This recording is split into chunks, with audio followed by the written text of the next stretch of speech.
All right, welcome. Welcome to the Genesee County Compassion Club show. We're here for you. FlintTalkRadio.com. Broadcasting live here in Flint. It's a brisk 42 degrees outside. It's good Is to it? be. I believe so. It feels like it. That's what I'm going with. That's Fahrenheit. It's horrible. It's good to be indoors. Good to be in the warm studios here. Thank you, John, for being with us today. We appreciate it. Wait, Great on thing the to wheels do. of steel. What? Yeah, I was on the other side there trying to look at the other monitors. So Sure you Oh, were. we have monitors? you got one right there. Joking. We're hooked up. Coming to you live. Hey, thanks for being with us today. We've got some announcements for you. Let you know what's going on down at the Genesee County Compassion Club. Also let you know what's up with medical marijuana across the world. The whole world. Wide. So, hey, I think we've got some soup coming up. Soup? We get soup? John, you got soup? Oh. You got soup back there? Oh, the soup I kitchen. got some strong coffee, but No, Thick as soup. that will not feed you. We have the soup kitchen coming up this weekend. I guess we're doing some homemade pizza pies. Word. Yeah. I'm hungry already. you're not that Yeah, far. I'm eating The, Mentos. the soup kitchen's not that. The kitchen's not that far from my house, so I could try to show up.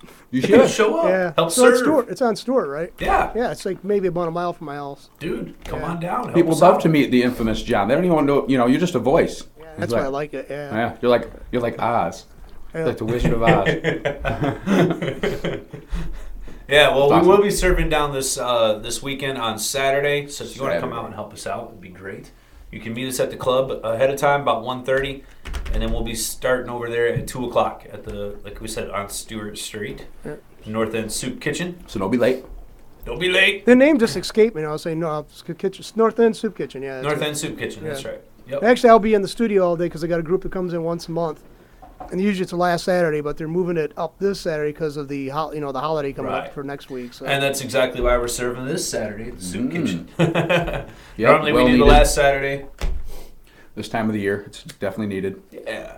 So come on down if you can. We really appreciate it. 2 o'clock we start serving at the kitchen. Show up at the club at 1:30 if you'd like to carpool over there. Like I said, we're serving up some homemade pizza pies, making them ourselves, and it should be lots of fun. Do you get to wear one of them really nifty, neato hairnets?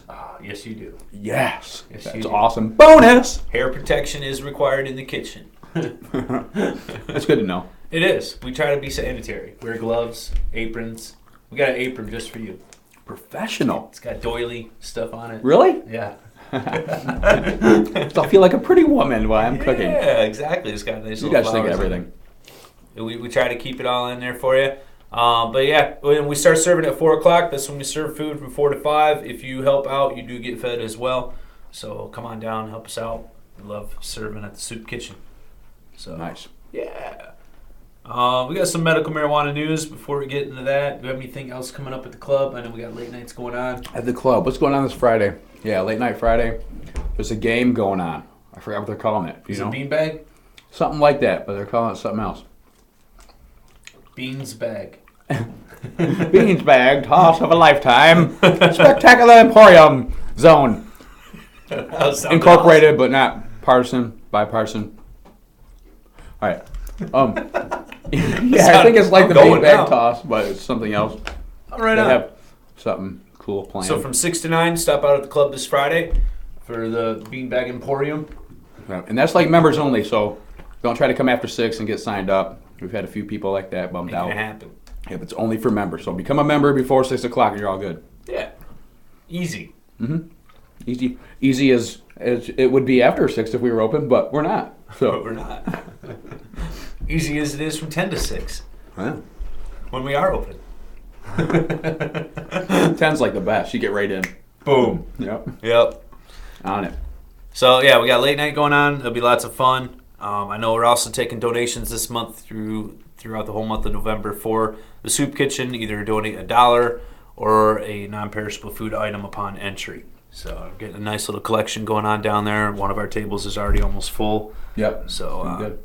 For definitely the dollar actually goes a little farther, from my understanding, right? it does. So we like dollars. I think they can Soup get Kitchen like loves them. 6 meals out of the dollar or something with other connections and tax bracket benefits. 6 meals 6 for meals. $1, and it's not even crackers. $1. It's not crackers? It's not. It's meals. I like crackers, though. I'd be kind of bummed. I can go like soup and you get crackers with soup, right? All right. So I'm saying it's more than just crackers. There you go. You might get cheese with your crackers. You might get soup. Yeah. So we'll take your $1 if you don't want to donate a food item. Either way, we'll help out. So that's all going to the soup kitchen as well, and we definitely appreciate everybody's support. It's definitely a big deal.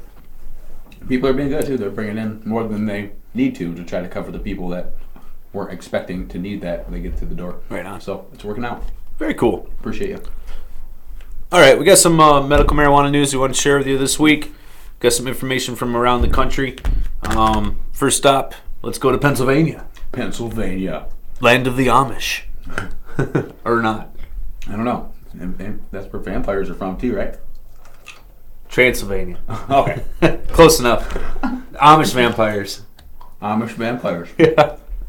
I'm pretty sure. They don't require blood like the rest of us. They're immune to wood stakes. That's a difference, how you Right. tell. Mm-hmm. They don't need the... Anyways, Pennsylvania, they have a Senate bill there to pass medical marijuana. It's kind of interesting twist on things. This is definitely a different type of bill than what we've seen before.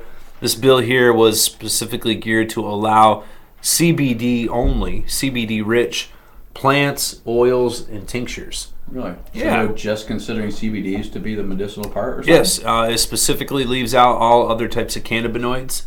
And Very selective. That's weird. very, very interesting. And I guess I'm kind of interested, the people drafting this legislation, if they really understand how this all works.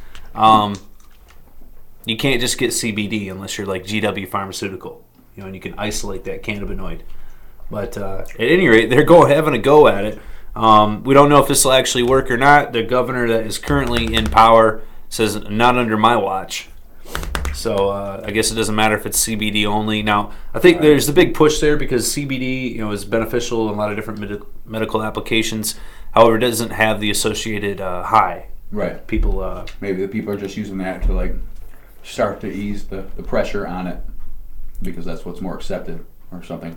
Could very well be. And you bring up a good point. A lot of times those pieces of legislation that don't get through are kind of meant to soften the water, if you will, and get the ice broken. And this might be one of those in the case. But, the Senate passed their bill, so at least it had some momentum, if you will. And it sounds like, at least they're recognizing there is a medicinal need, there for alternative methods to what is available through the pharmacies and so forth. So I guess that's a good thing. I guess once again it's just kind of funny. Like, how do you get just CBD? Yeah, I don't know. Especially in a plant. I mean, there's ways to derive that out of it, of course, but I don't know. How do you ensure plants that there's grow only no CBD THC, there right. and there isn't something else there? I don't know. That's tough. There's a CBG in this one. Yep. You gotta send it back. So, anyways, we'll keep an eye on that. Let you know what happens in Pennsylvania. Pretty conservative state for the most part, I think. So interesting to see. At least they have some type of bill in consideration.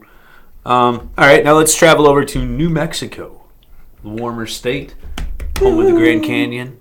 I think is the Grand Canyon in New Mexico.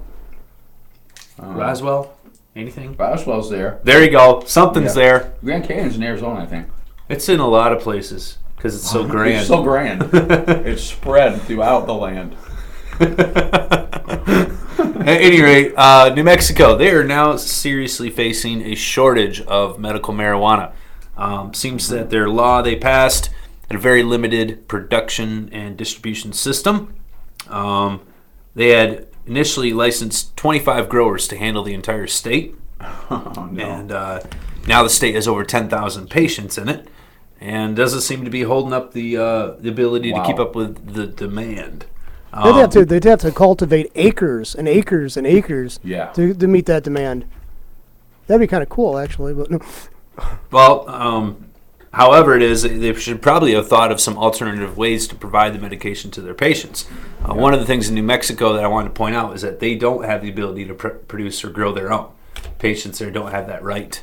They can get it from their distribution center that's state licensed, and of course that place gets it from the 25 growers. But the only places that are allowed are these 25 growers. Wow. And these guys are not able to keep up with the demand. There's also... Do they have a limit? The growers? They just grow whatever they can handle, or I didn't see anything into that. It seems like no matter what they're doing, they're not. It must be that there is some type of restriction as to how large they can be, right, or they would continually, trying to be expanding. It's caused a spike in the prices there. Patients are having to pay exorbitant amount of prices for their medication, and things like this. It doesn't seem the patients aren't getting the access, and then with it being New Mexico, obviously it's a border state.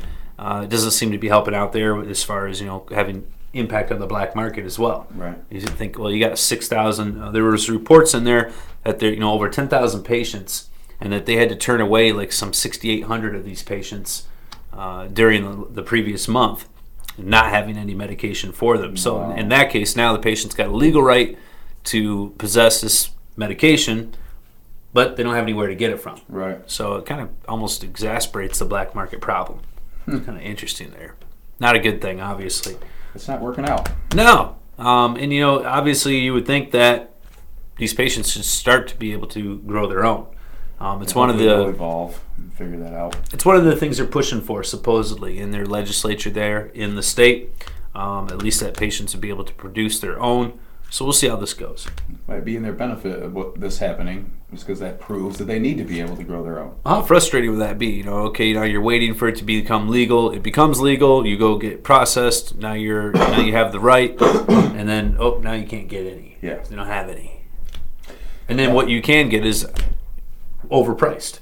Yeah, it's the same thing. Like if they have a cure for AIDS or whatever, they say, we have a cure for AIDS. So you can get it tomorrow. Oh, but we only got like 10,000 pills. So first come, first serve. Right. Sorry, rest of you guys are screwed.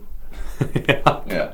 Come back next month. Yeah. Maybe we'll get you then. Now, what do patients need for medical marijuana vary because of maybe their ailments or because of their condition? But what would the general, say, dose be, or what the amount they would actually consume to alleviate their symptoms? So on the average, would you say? That's a good question. It really widely varies.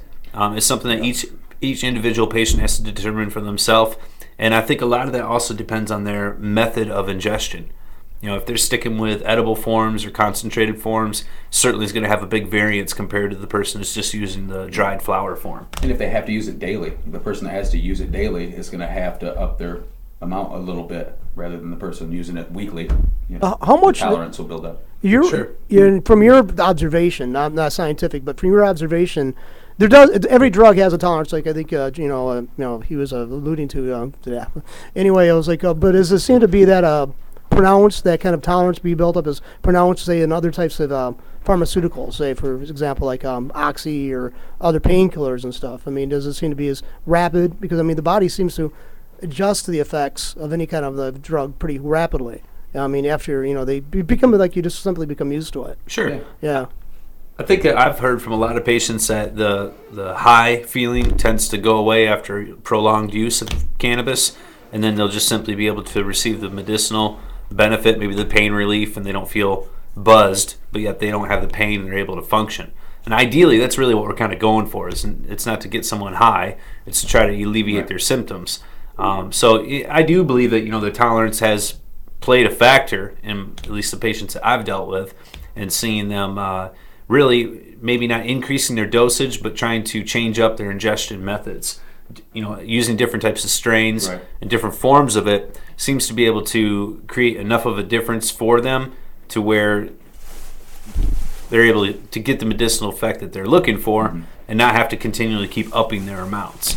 So one thing I've noticed about marijuana is that people who have stopped smoking it because they just may either take a pledge or to please somebody to see if they could, and they can. And after like several months of not smoking it or being around it, when they do to consume it, they seem to have the effects, really emphasized, at a level they were just shocked to see it's so much a minuscule dose or amount to have that effect that they used to take quite a bit to get to that point. Sure. So it seems it does what it seems to be detoxifying out of your body faster than say a lot of other drugs would. And that's one of the things, you're right about that, John. Typically, I guess scientifically, it only takes about 14 to 30 days to have it deplete out of someone's system entirely. So very quickly it could stop using something and then have that strong effect come back to them very quickly. I have had friends too, and I mean they were smoking it recreationally, but they've done blood tests or urine tests for jobs they were applying for, and the day afterwards, and they were hired because they came up negative. There was nothing showing in the urine tests and stuff like, which is the blood tests and the other tests are more accurate, but it just seems that they were able to put one right past them. So I mean, if that's the case, either it's really inaccurate urine test, or it's basically those compounds are flushed out rapidly. If you're not a habitual smoker of it, it seems like those compounds are flushed out of the system relatively rapidly. That's. I think honestly, I think that's going to allude more to the fallacies of the testing. Right. It has to do with their fat content too in your body. Yeah. Yeah, and Toby's right. I mean, that's where it's storing at, is inside the fat of your body. That's where the THC cells will store at. But if you were to look more, I think if you were to look further into drug testing, you'd find that the accuracies of these tests are actually pretty poor. Yeah. About 50% of the time, you can have false positives or false negatives throughout these tests, and they look up. I think they go for. I don't know if you're using the term, but they're looking for a signature, like a chemical, like the enzymes or something like that. But when they affect on certain other compounds, resemble that way would be for if they're breaking down cannabinoids and stuff like that. So a lot of stuff, like I know poppy seed, for example, on bagels can actually make a person test positive for cocaine use. Sure. So I mean that's a similar thing. Opiates. Yeah, or opiates. Yes. Yeah. Yep. I think that testing really needs to be looked into more when it hinges things of such importance. You have a lot of states now talking about, you can't get your welfare benefits if you test positive for drug use. Whether or not you agree with that concept, I think most of us are assuming that the test is going to be accurate. But the problem is a lot of times they're not. They're not nearly as accurate as we believe they are. And I've heard places where they send those to get them tested to cut corners and save money. They'll only test 1 out of 3 or something. Yeah, so it depends on where you're going for the test too. Who's doing the test probably? What if it's frozen? Frozen concentrate? No. No, the test. Okay. You know what I'm saying? Yeah. Popsicle. All right, let's move over to the next state, Arizona. Now, the Grand Canyon is in Arizona. Okay. I learned something in school. Actually, it's in 3 states. The Grand Canyon is. So that's what I'm saying. Okay. It's grand. Okay. It covers the tips of 3 different states. Just the tip? Yeah. Well, on the edges, that's the way they carved up the states. Yeah, there's I think 3 different states that share part of that view. That's why I'm understanding it. I think Arizona's one of them, so I can't. I'm drawing Arizona, Nevada, and New Mexico. Yeah, I think it is. Yeah. Right. Anyways, I don't have a map in my head. Hold on, accessing. Arizona. They have medical marijuana.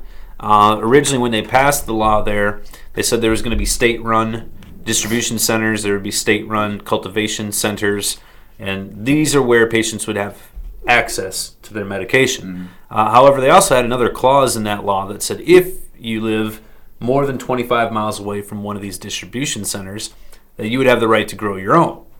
So, interesting clause there. Arizona is obviously a big state. Then they have some desert areas, yes. Yeah. So, at any rate, at first, obviously, the prevalence of dispensaries is not very high. So, you had a lot of people out there that were under the law able to produce their own. Now, there's 2 gentlemen currently in the court system that are battling this out because originally they were more than 25 miles away. And now there's a dispensary that's opened, and so now they're not 25 miles away. Yeah. So what do you do? We're going to find out. But this is the court case that's happening right now in Arizona. These 2 gentlemen are basically trying to defend their right to be able to grow their own medication. And now that Arizona has a plethora of dispensaries available, the state's trying to say, well, no, you don't have that right anymore. So you think maybe they should have had a grandfather clause in there or something? Yeah, I would think so.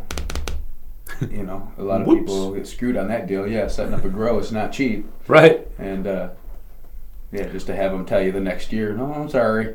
Oh, we were wrong. You can't do that anymore. Well, it's pretty disheartening, too, for somebody who's producing it for themselves. Obviously, like I said, they've cost initially, but down the road, their costs certainly would have gone down. Right. Equipment's paid for. Now they're just paying for their regular expenses. Maybe they're producing certain types of cannabis that they've grown accustomed to. Right. Certain methods of processing that they enjoy. and now all of a sudden they got to pay somebody else to get something that they don't prefer. Yeah, I'd move. Bummer. Yeah, I would move. It would move. Or fight it out in court. Right. So anyways, unfortunate situation there, kind of a funny law, but we'll keep you posted, see what happens there. I was wondering about that one too. When they passed the law, I think that's one of the questions you brought up on the show was, well, what happens when they open one? Yeah. All right, let's come up north here in the U.S. and we'll talk about the state of Illinois. If you're not aware, the governor there signed a pilot program for medical marijuana back in October. Looks like this program will be rolled out first of the year, and then the state has up to the end of April to roll out their rules. So initially, though, the law does have a pretty strict framework for how this is all going to happen. They're saying that they will allow 60 different distribution centers throughout the state, and that those centers will all get their cannabis from 22 cultivation centers, which are yet to be licensed. So the same thing New Mexico's having a problem with, though. Yeah. So they might be in the same boat. It's kind of interesting. You're legalizing a substance, so that's a big deal. Trying to regulate it and so forth, but then you're going up and out of your way to say, okay, well, this is how many centers there's going to be. This is how many people are going to produce it. I mean, I know obviously they're probably just estimating how many patients there's going to be. Yeah. Right, just setting a limit. But again, like, how do you know as a legislator this is going to be enough or this is going to be too much? Or, I mean, you're kind of doing some market guesswork there. No, they're social engineering. That's what it is. I mean, that's their attempt to do social engineering. That's always failure, but you could demonstrate this time and time again, and they're still engaging in it. That sounds like a Karl Marxist kind of a thing there, social engineering. Yeah, that's exactly what they are. Oh, okay. That's all. Well, the thing is, that's what policy is all about. And actually, a lot of you got to have some policy. I understand that. It's constraints, but when they can do exactly what you're talking about, that's social engineering. I mean, they think they can. They have this crystal ball. They're privy to information other people don't have, and it's just sheer arrogance. Well, I agree, John. I think that it would have made a lot more sense if you wanted to set it just simply so that there's a limit. Then you could have said, okay, well, for every 10,000 patients, there's going to be this many places licensed or this many distribution centers, instead of just arbitrarily setting out, the limit. Right. It seems kind of silly to me. To me, if you have to answer the government for everything you put into your body, how is that not saying you're a slave? I don't understand that. I mean, and I'm not advocating illicit drug use. I'm not. But I mean, but you got that Bloomberg idiot out there in New York thinking he could tell you how much soda you can drink, how much they want to ban trans fats across the country. And other than just warning labels and making you aware and so you can make your own decision, they just want to take that out of your hands because you're too stupid. And they want you stupid the rest of the time, but they want to show you're a real healthy stupid so you can do all the stuff they want you to do. So drink your fluoride water and go back to your couch. Yeah, exactly. If that fluoride water is supposed to be there to help us and make us more tameable, that's really not worked for me because Do you think? I think it makes your teeth harder, so when you die, they'll be able to find you easier. Or they wanted to avoid looking like Brits, the bad teeth, snaggle tooth there the you Brits. Go. Yeah. Well, that's an improvement. That's big. That's some effect because you could definitely tell Americans' teeth are better on the average than the average British person, and they have their national health service. So that's because of ALF. Huh? Yeah, ALF. They had that girl on there with braces. Right. And then everybody in America wanted braces to straighten their teeth. So ALF is single-handedly. I thought it was because of Crest. No, it's ALF. You use toothpaste here. This is a free country. Damn it. Of course, Crest isn't free, but that's why I like about the free market. It's not free, but that's another point. But anyways, all right. All right, and then let's jump across the pond to our friends over in the Czech Republic. I was not aware that they have medical marijuana in the Czech Republic. I think like last week or something, somebody said something. But other than that, no, I did not know that. Kind of interesting. So they have approved it anyways. But here we go back to distribution problems. In the Czech Republic, you can get a license for medical marijuana based on certain conditions. But the Czech Republic, in their government, basically decided that you can't. There'd be no one there to produce it, no distribution centers or anything like that. But that all of the cannabis that would be available for these patients would have to come from the Amsterdam, basically, the Netherlands. So Okay. they're going to ship it in, and then they'll distribute it through local pharmacies. They haven't been able to actually get this in place yet. So you have some people out there going rogue and growing their own in the meantime of trying to wait things out. They're limited to 1.1 ounces per month per patient, which is a pretty small amount. Yeah. But at any rate, that's the program. So kind of interesting there. 1.1 ounces. I think I know some patients that go through that in a couple of days. Yeah. And then having to get it from another country. Well, that's interesting.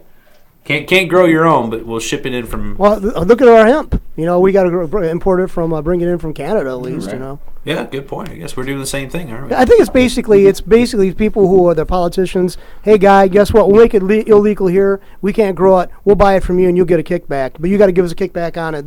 So Yeah, that's all it's just about. Laziness. Yeah, they just don't want to go through having to make all these laws and all this. Well, screw it. Okay, if they want it, we'll give it to them. But we're getting it from Amsterdam. Simple. You got to order it in the mail. Yep. Well, actually, no. They're having it shipped from Amsterdam and then distributed through pharmacies. Well, it still kind of takes the government out of it a little bit. They're leaving it up to the pharmacy. True. Right? Yeah. So they're just stepping back and letting it come into their country. Well, I think, once again, from the stories that I read there, most of the patients that have signed up into the program have not been able to get access to their medication. So it's like, well, I'm signed up, I just can't actually get any. Yeah. So it's almost like a decrim bill at that point. So, well, I got my card, and I can't tell you where I got it from, but I have this medication. Right. Here I have it. Interesting. It sucks. All right. Did you guys see the story about the Republican guy who got popped for cocaine use? Yeah, I posted that on my Facebook page, and if he were anybody else, he'd be going to prison. I mean, he had enough to be sent to prison for. Politicians don't go to prison. I know, they never do, but they make sure that everybody else does for doing the same damn thing they get away with. Well, this is the same guy who's one of the votes. He voted for the program of drug testing welfare recipients and so forth. Well, he wants them not to use because he wants more available on the street at a cheaper price for himself, see? And he's a Republican, so idiot. But that angers me. A can or a cat, I don't care. They're all the same. But yeah, here this guy, Republican congressman, he's been busted for cocaine use. Whoopsie. So he's buying an eighth. And interesting comments were same as the Toronto mayor. He said he's blamed it on his alcohol addiction. Oh, okay. So alcohol is the continuous thing you go back to is reason why it's legal, but weed isn't. Okay. Yeah, so because he has an alcohol addiction, he had to go buy some cocaine. I'm fine with alcohol being the gateway drug. Yeah. Yeah, Good it takes the point. pressure off you guys, right? No, it's true, though. Yeah. I mean, cigarettes, actually, when I was a junior high student, cigarettes were the first thing people smoked, and then they started drinking. Maybe they got into Yeah. weed, maybe they did some other stuff, but it was cigarettes. It was an entry drug to me, for what I seen. But Yeah. If they're gonna let it available to everybody, it's in your parents' house. You grow up around alcohol. You're gonna most likely Well, drink some alcohol or get a cigarette. If for- there's cigarettes everywhere. for some reason around here, though, marijuana seemed like to be pretty prevalent, too. Though. So actually, at one point, marijuana in junior high school was probably easier to get for people than cigarettes. Yep. So that's weird, but that's what happened. Mm-hmm. There's prohibition for you, All right, there was an interesting case that came out in Michigan today. This was in the Court of Appeals. I don't know if you guys have seen this yet. It's people of the state of Michigan versus Richard Hartwick. This guy was popped in Oakland County for allegedly having 78 plants. He's a patient and a caregiver for 5 patients, so he should only have 72. The defendant said he only had 71, but the police said that he had 78. But the interesting thing was here is that the original court case that he went through basically convicted him, so he appealed to the Court of Appeals, and he was trying to say that because he has a patient card and caregiver cards, that he should be allowed to exert his defense under Section 4, and then also be able to have an additional defense under Section 8, as trying to keep his patients reasonably supplied and so forth. Right. But the Court of Appeals here basically ruled on this case not in favor of the defendant. They're basically saying that he does not have a right to Section 4 or to Section 8. And the interesting thing about this is that they're saying that he does not have a defense under Section 8 because of the fact that he didn't have an intimate knowledge of his patients and their use of marijuana for medicinal purposes. They're saying that this defendant should have been able to cite who their physician was, what his prescribed amount of medicine was for the patients, and then also have intimate knowledge of what his patients' ailments were and how they were being treated by his marijuana. So pretty interesting here. I have some information. I actually have the court thing in front of me here. This is from the court case. I don't want to bore you too much with this information, but let's see here.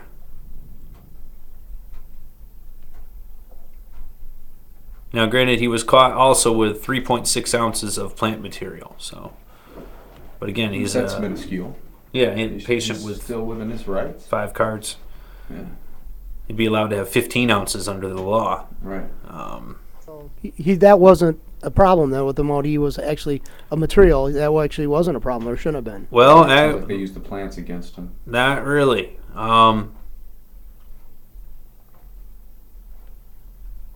Pull this up here. I apologize. There's a lot of notes here on this thing.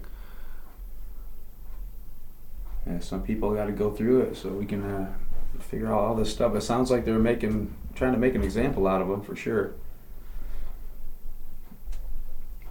And the deal with upping the plant count, that's just jive, man. Well, they wanted the material because they got all these holiday parties these city officials and stuff got to go to. Right. So they need his stuff, you know. Yeah, you can't have that. It's promised to other people, you know.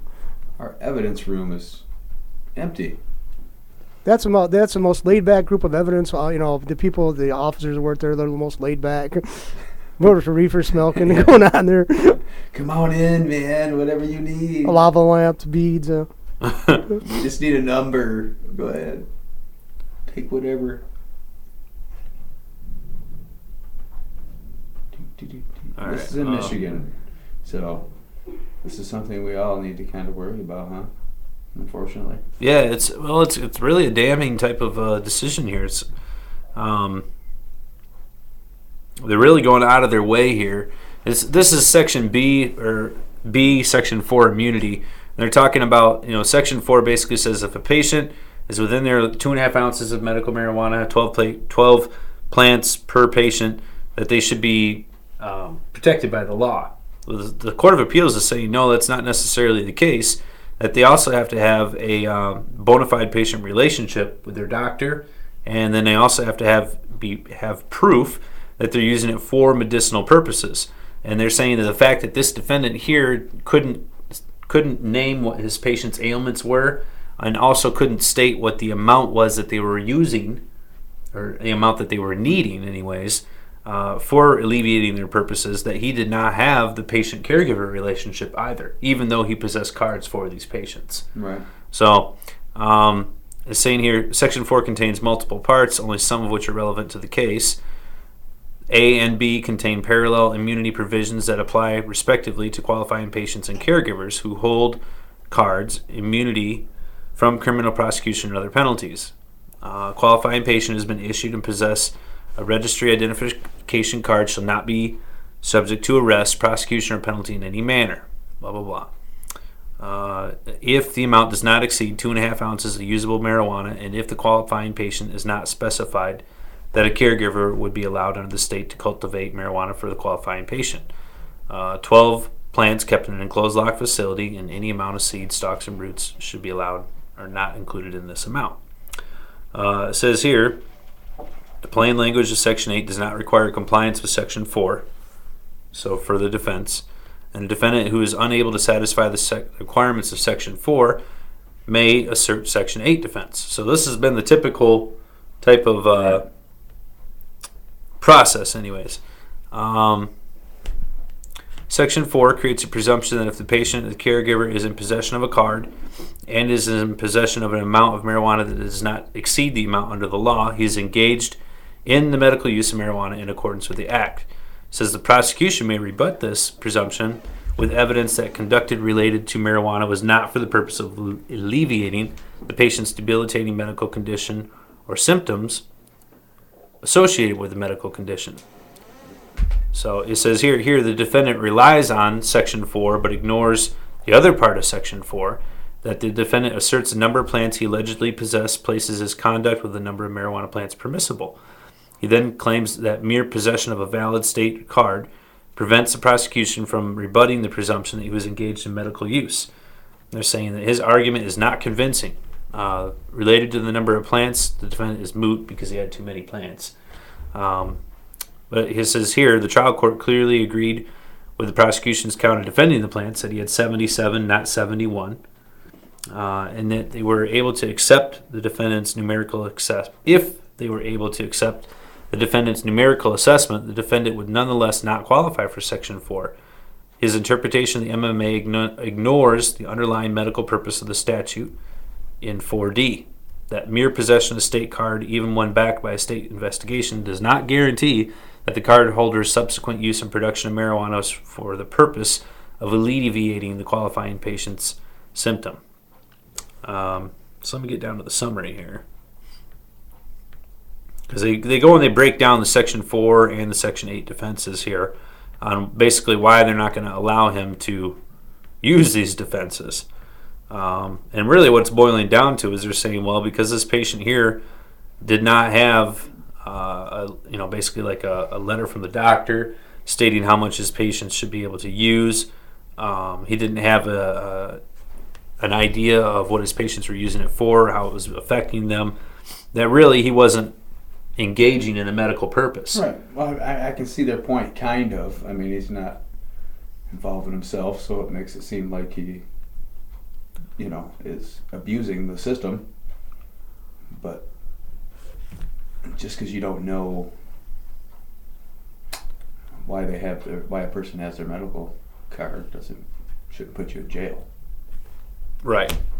And they're also basically, by denying him a Section 8 defense, he won't be able to present that in front of a jury. So now he'll just be a regular person being charged with manufacturing with the intent to deliver marijuana with no mention of anything for it being medicinally used. No mention of his registry into the program, no mention of the fact that he was supposed to be doing this for medicinal purposes. And this is in what state?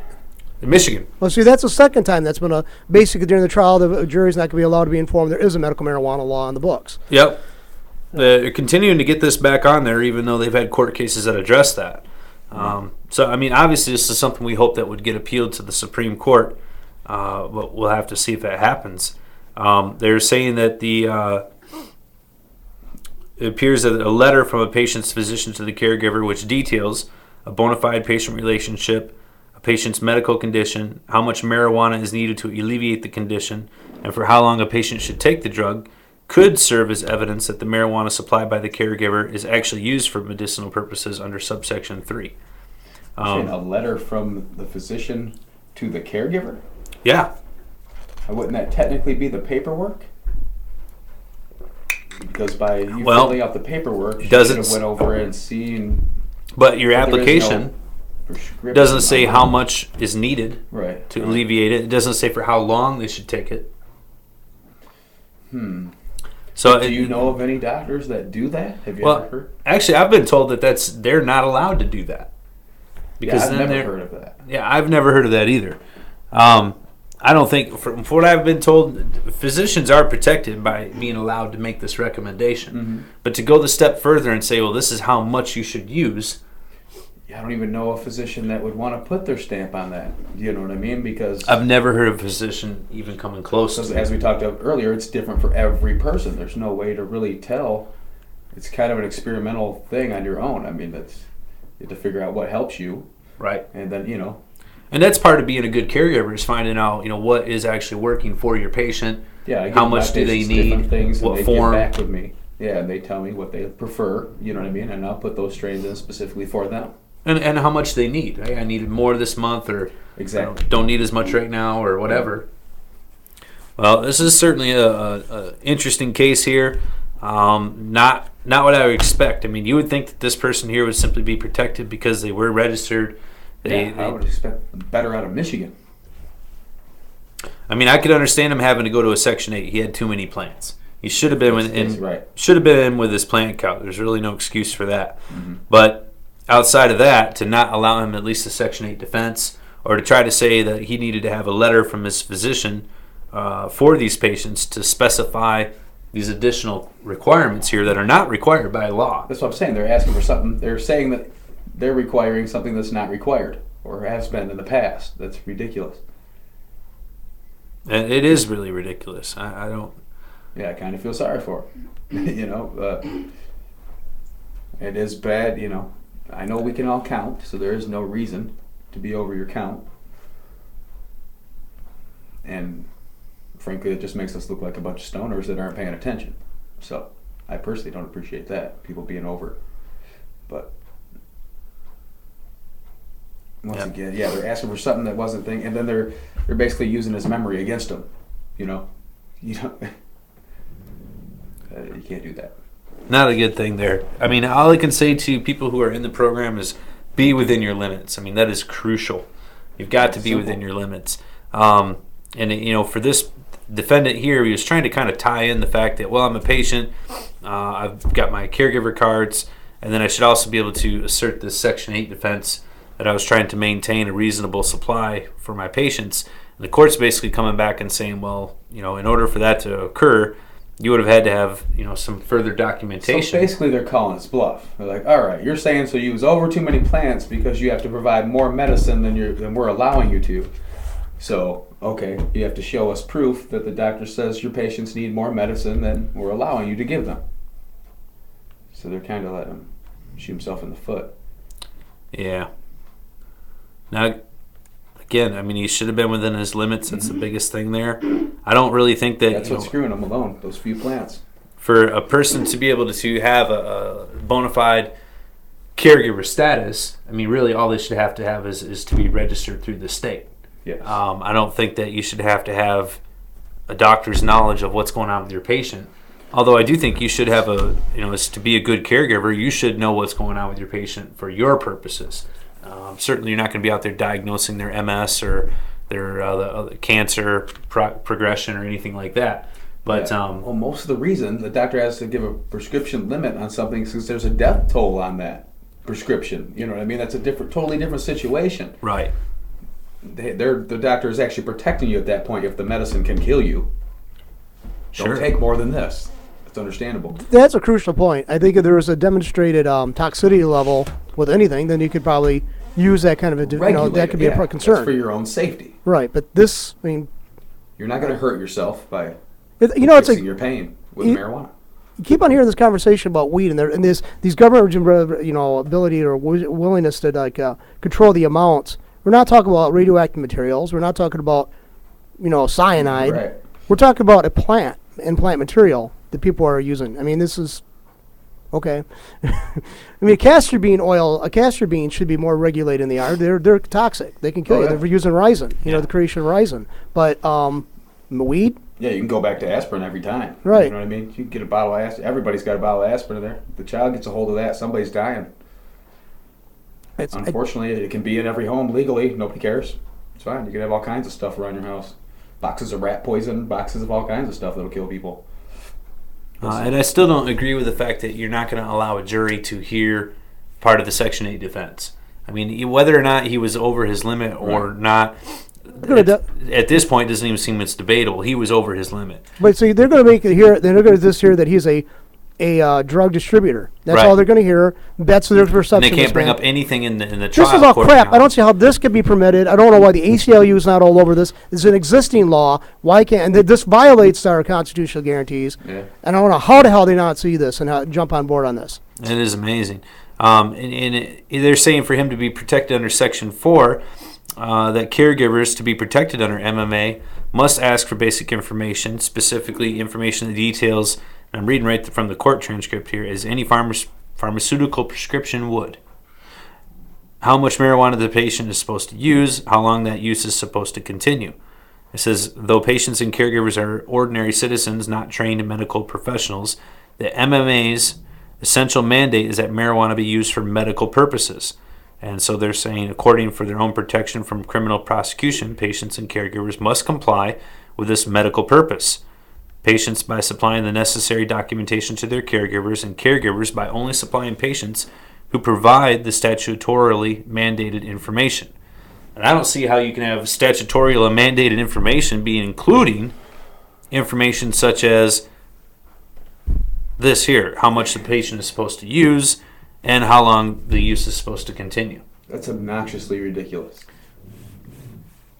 I mean, if that's something that has to be required and mandatory for them to consider a patient assisting or a caregiver assisting a patient with medical use, then that's something that should have to be on the form. Mm-hmm. You know, that doesn't. You're signing up. You've got an extensive form that the patient and doctor have to complete together, and then the caregiver simply signs on to provide the patient with their medication. Does that even fall under a confidentiality thing? I mean, can the doctor even? Is that information that the doctor should even share with somebody else? I think it'd be irresponsible for a doctor to just arbitrarily pull out an amount and say, here, this is how much you should use. I mean, if a doctor should follow up and say, well, here, how much have you been using? Has this been effective?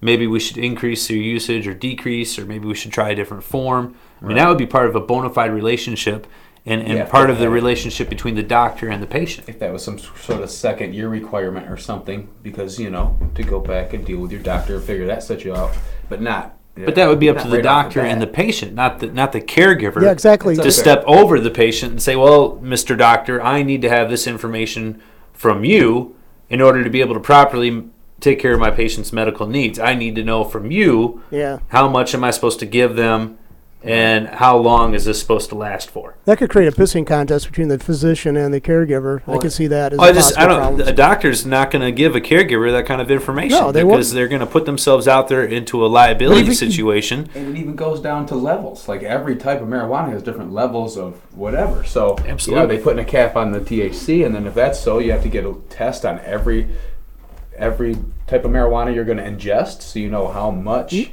THC you're ingesting per amount. Like, that's ridiculous. You know what? I've had people argue that the reason why they don't think marijuana is an effective or a legitimate marijuana, medical, thing you could use for medical purposes is because there's such a variance on the strength levels of THC and cannabinoids in each crop.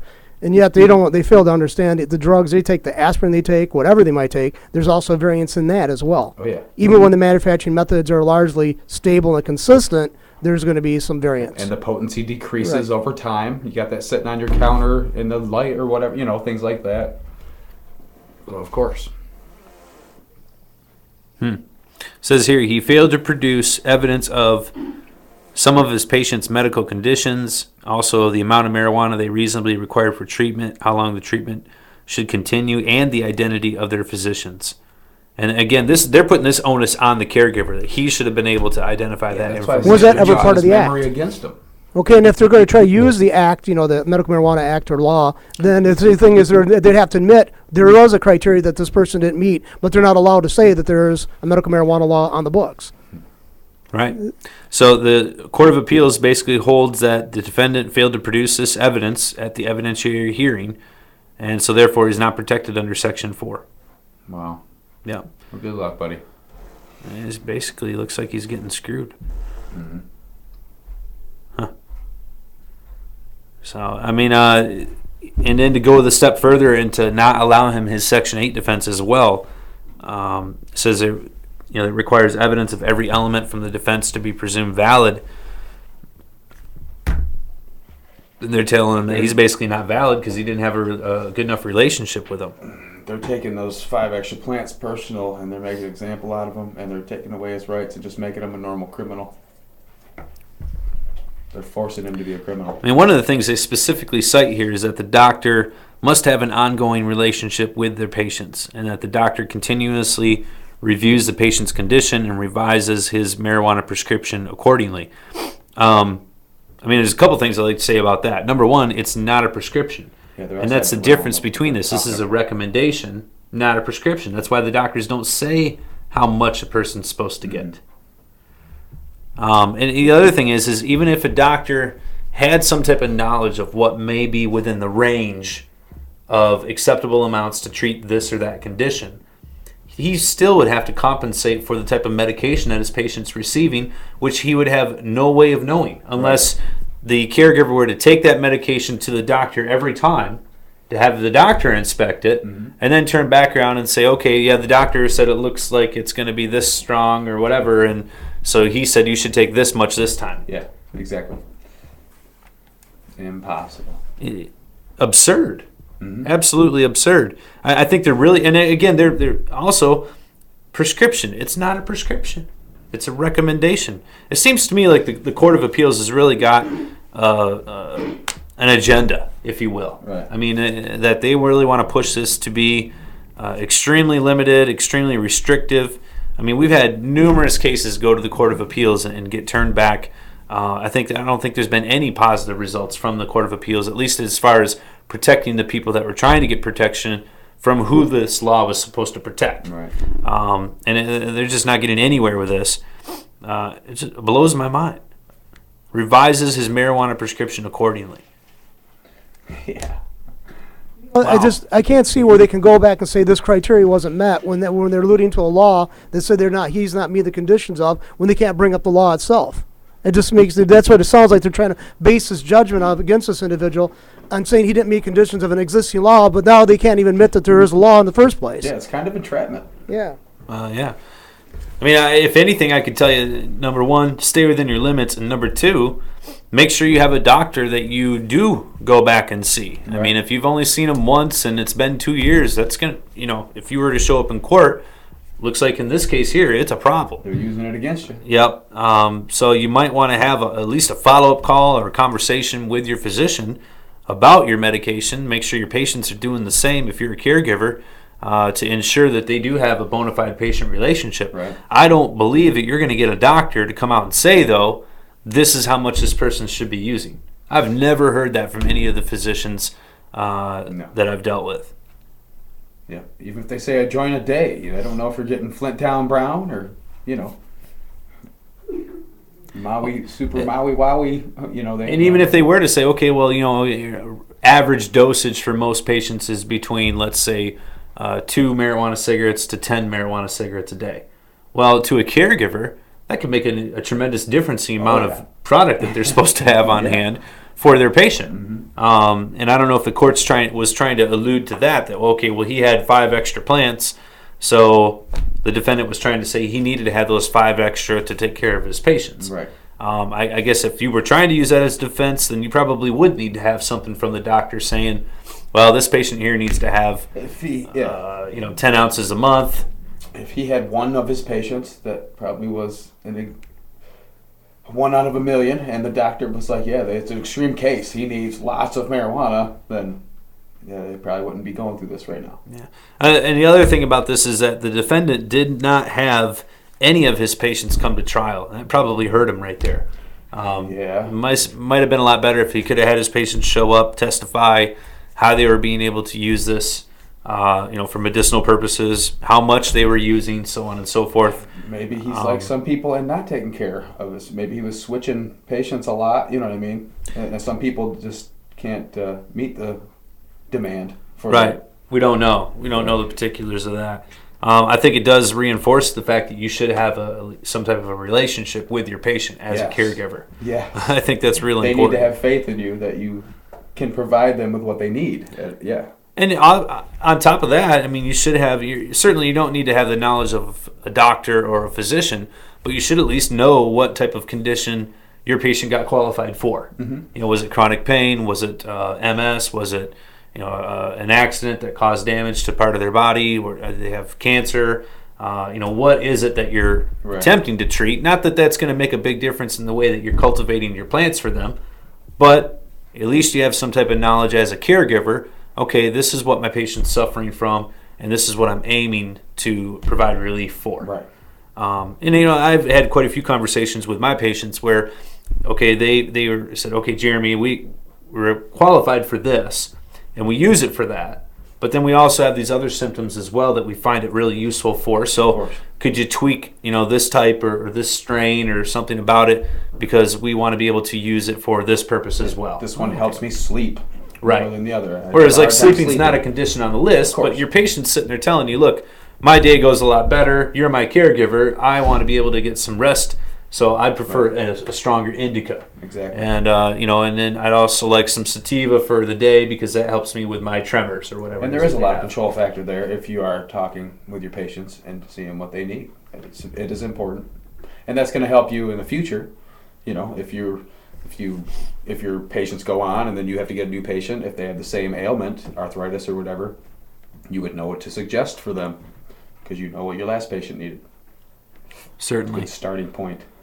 Well, I think it's a Now good it's idea. not. I mean, I definitely don't agree with the court case here. It's ugly as all get out. And, Yeah, to deny people a medical defense, especially when it's right there laid out in the law, and to try to pick that apart and say, well, he shouldn't be protected by that because this and that, or a jury shouldn't even be able to hear this defense. To me, that's just absurd.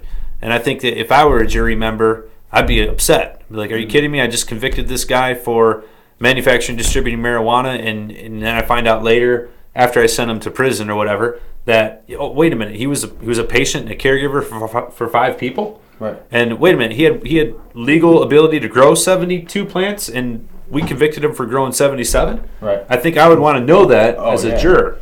Yeah, it 'cause just at blows. that point, his 5 plants is what your decision was done, but you don't even know that your decision is only because you wouldn't slipped know. 5 plants. Yeah, you're going for the whole caboodle. Yeah. No. Yeah, you wouldn't know. And I think as a voter, I can definitely tell you that, or at least I would believe most voters would be upset with this type of thing as well. If they Yeah. can understand the intricacies of this, understand how the law is actually being played out in court and picked apart by our Court of Appeals. I mean, essentially, these people voted, Michigan voted, and said, hey, people that are using this for medicinal purposes, we don't want to mess around with them anymore. Right. I mean, you've got over 10 cities right now in the state of Michigan that decriminalized marijuana. That's just for anybody out there Right. of adult age. Yeah, look, if you have under a certain amount, we don't care about that anymore, Zero priority. essentially. And so we're still trying to send this guy through. And that would be a felony drug charge. 77 plants. It'd be serious charges, serious penalties associated with that.